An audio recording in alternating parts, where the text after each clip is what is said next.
wonder when they're going to actually find out what that does to you.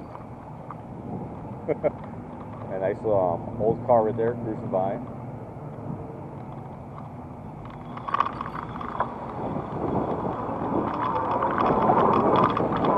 Yeah, now they're selling cars like a lot of places,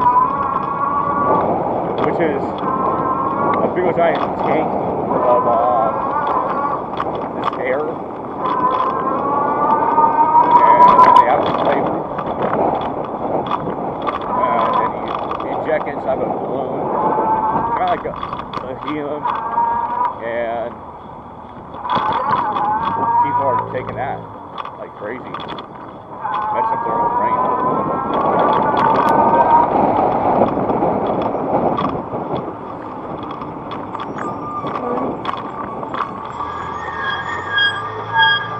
When you guys fill it in, can I write my name in it?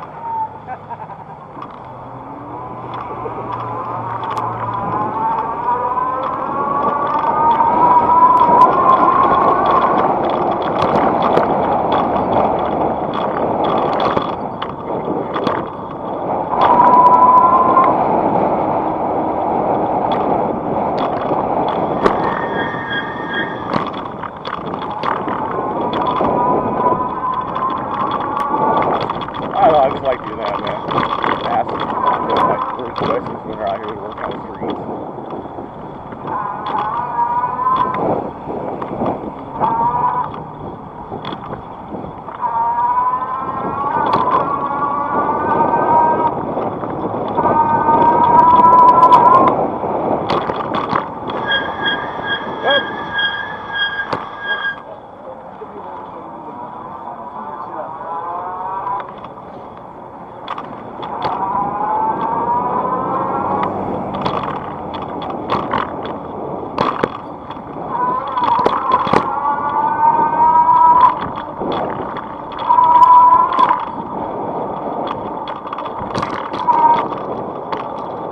Don't need to do all that, man.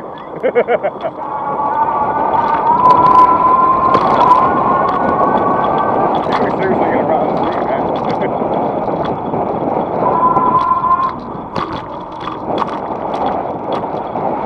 Or you just choking around. I don't know.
Wait. Okay, here we are. Ellison, Maine. Or Maine and Ellis. Whichever way you want to take it.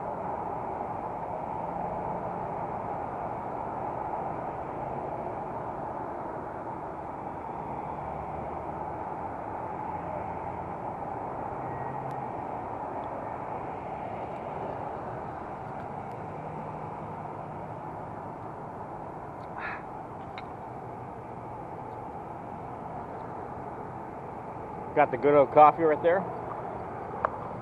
Oh, strong, good, creamy. Good wake up.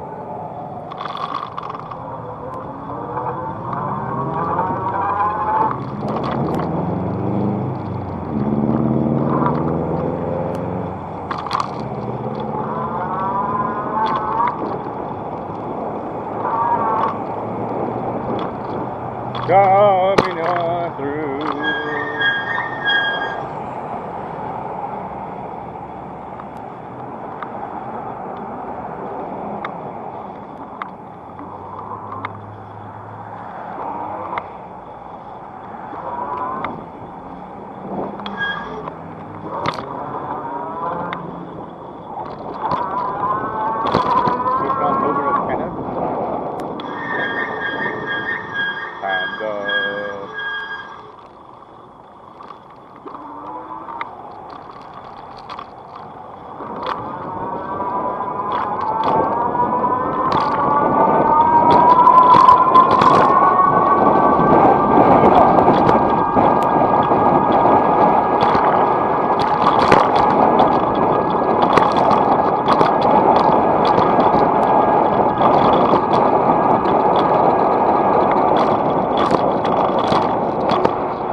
Okay, even with there's tons of armor on here, sometimes I just, you know, get that feeling like I got a flat.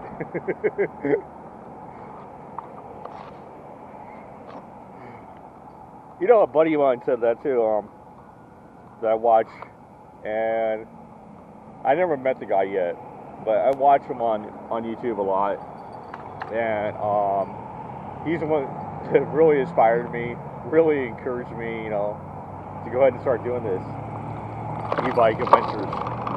And I was like, dude, I gotta give it to John Hicks. I know what you mean now, bro. Seriously. Go check out his channel too on YouTube. John Hicks, riding his Huron in LA. Cruising around in different places and seeing different things every day. He's practically getting a job out of this thing. I'm hoping one day, you know, I can be like the next John Hicks, but we don't know yet.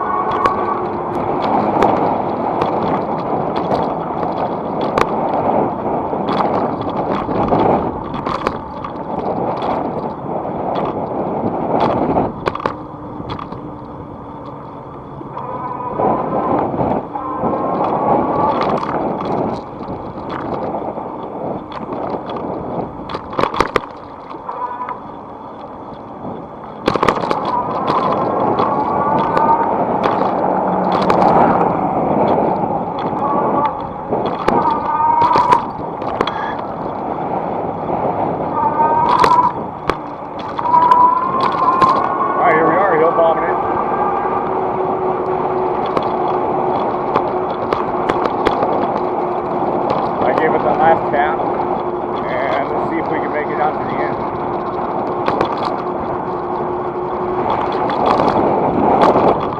Without having to pick up my brakes.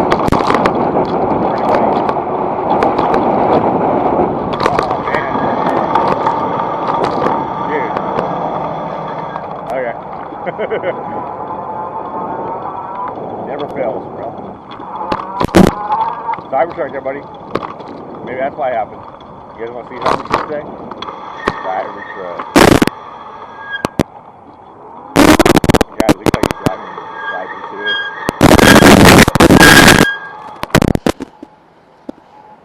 Wait.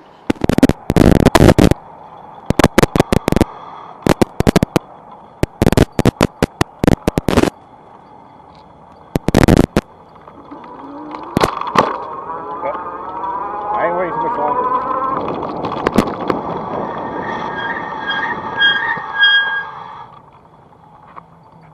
Wait.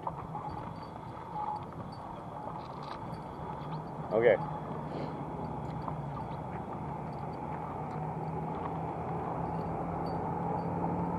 Would you not wait too much longer for that? Yeah, dude. Awesome. Man, I missed out on having a nice Harley at a young age. And I don't know if my dad knows or not, but you're gonna know now, Dad. Okay, I really liked that bike. Harley Davidson Christmas that was given to us by my Uncle Danny. And when you were not around, I played with that thing every day. And wanted to ride it and just go for it, you know. Didn't ever have the keys to it or anything like that. And that one day I came home and it was gone. I just felt broken. Felt like I never deserved that bike. I would always go home to the gas tank, gas in there. You know, telling myself, this is where the gas goes. This is how it goes in there. And sometimes I was pouring my drinks inside this other guy's thing. I don't know if it messed up the bike, whatever it did, but that was mostly water and lemonade. And I probably just needed to be drained out. It might have messed up the motor, I don't know. I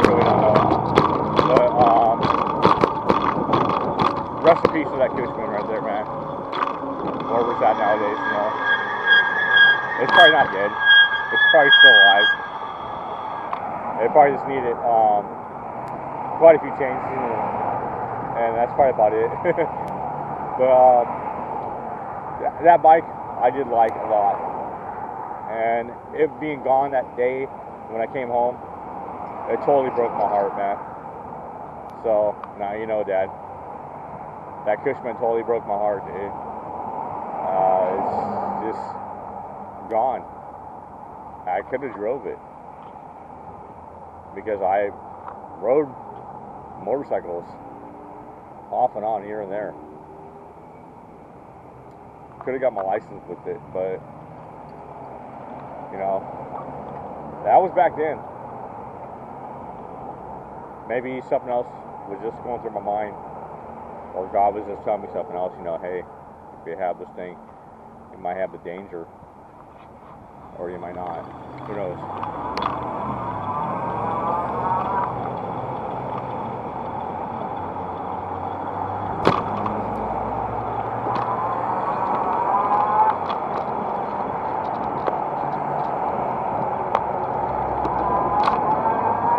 I think my Uncle Danny gave it to my dad just because I wanted it, and because I loved it so much when I first saw it.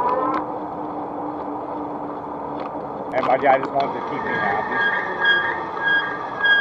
And my uncle said, "Hey, your son deserves that."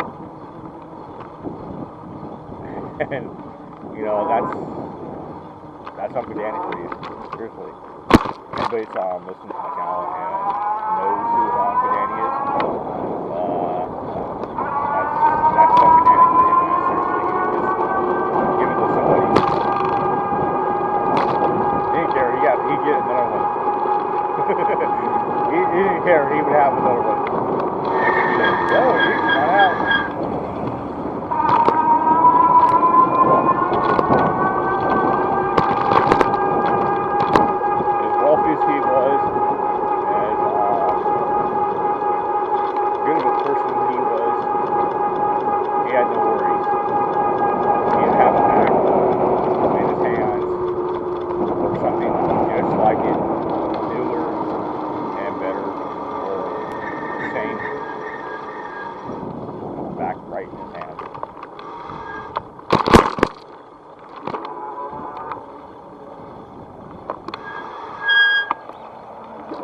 Okay.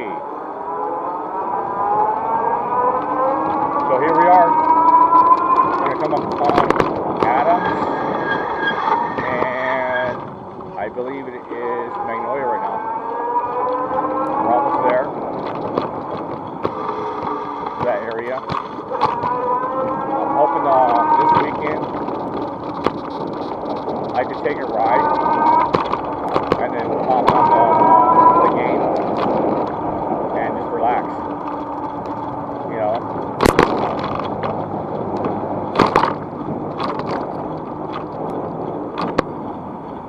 Well, we'll see what happens.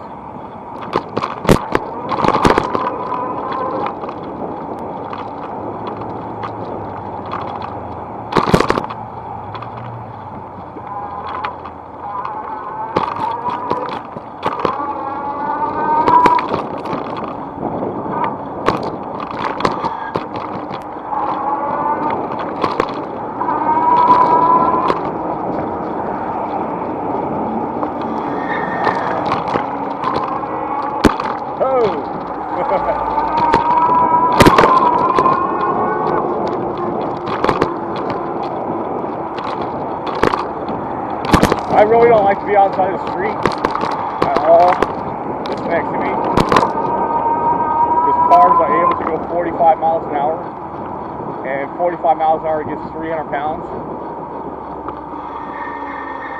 You know, just about 300 pounds, maybe about 400 pounds. The bike weighs about almost 2. I weigh almost 2. So yeah, just around a shabby 400. Or almost a shabby 400 under. And you got like what, 1,000 for each car? Oh man, there's no way.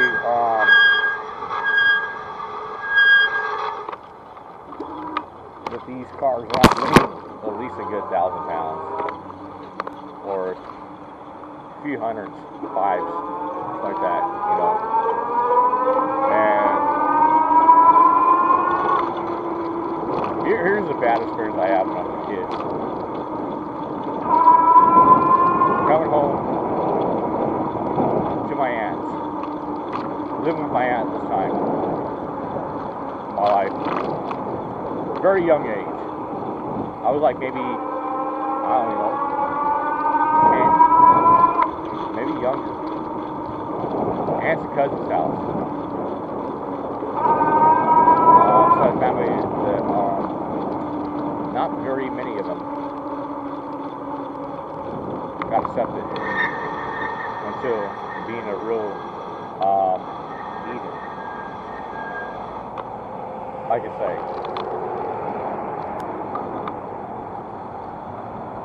Because they were cousins. They weren't really my grandma's, you know, blood or anything like that. Only a few of them were, because they got married to my aunt.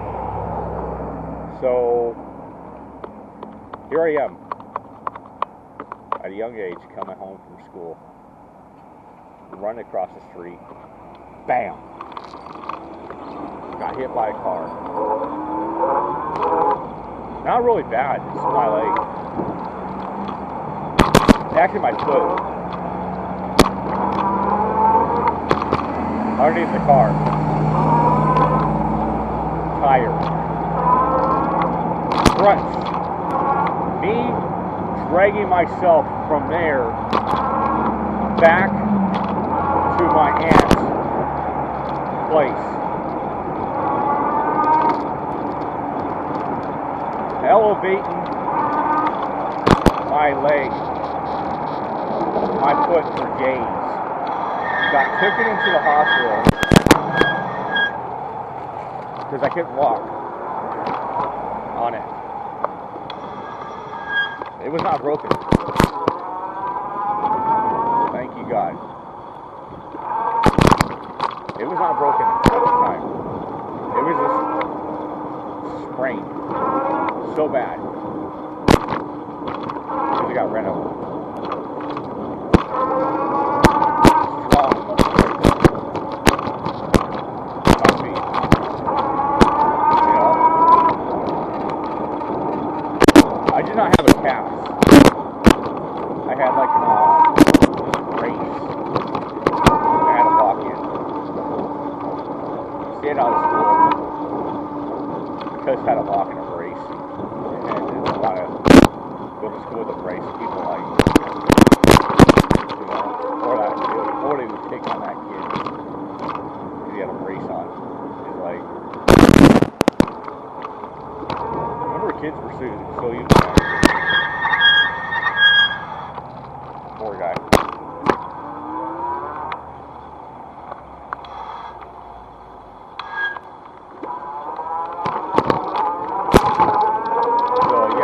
That's the thing. Older kids were so evil to each other now. And so much more to each other. That, you know. And dude, after I got out of that brace and I knew I was able to walk and I knew my foot was broken, I was just like, I can walk.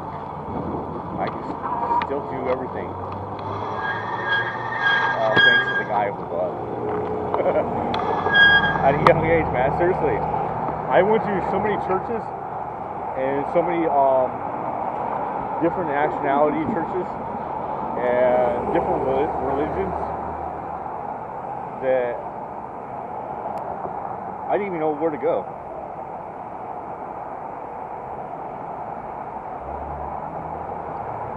But I found myself right at the church I go nowadays, back into it. And now taken it very important in my life.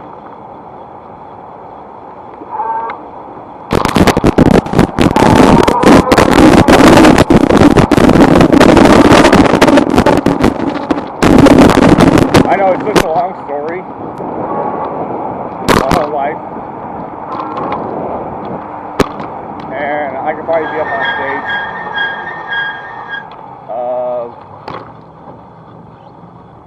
telling my whole story, how I found God in my life, and what He has done for me. Probably be up there for hours. A friend of mine got to share his life story not too long ago. This last Sunday, I wasn't there. I was at work, and I kind of want to share my life story, but I would have to synthesize it somehow. And sometimes when I'm talking, my brain and my mind just like wanders. Because of all the things I've experienced, all the things I've had, all the things I've done. Check it out, Bulldog.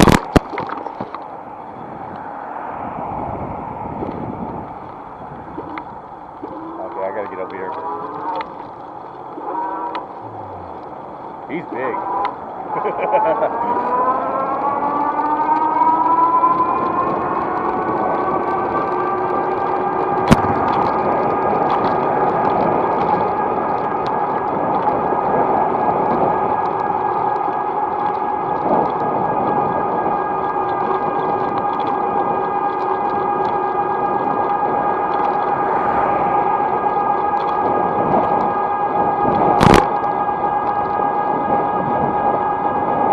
So that's one thing. I know my mind would just like scatter like everything right there.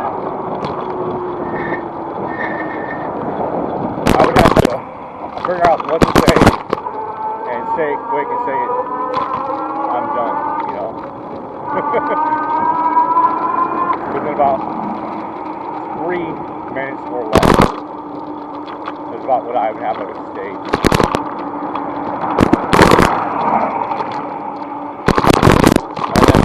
Read out one verse of the Bible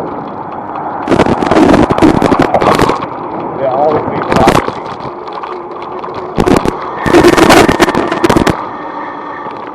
You know?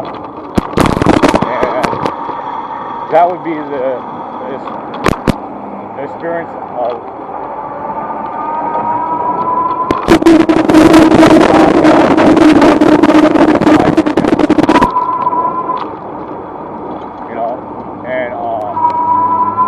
all these people at His Last Supper, and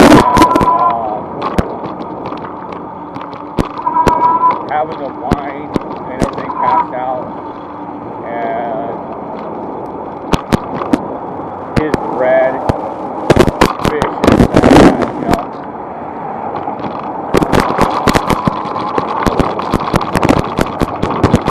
And His power being there. So, it would just be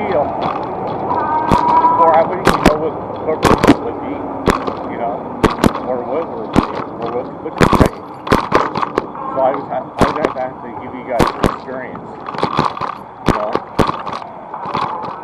So that would be me telling my life story.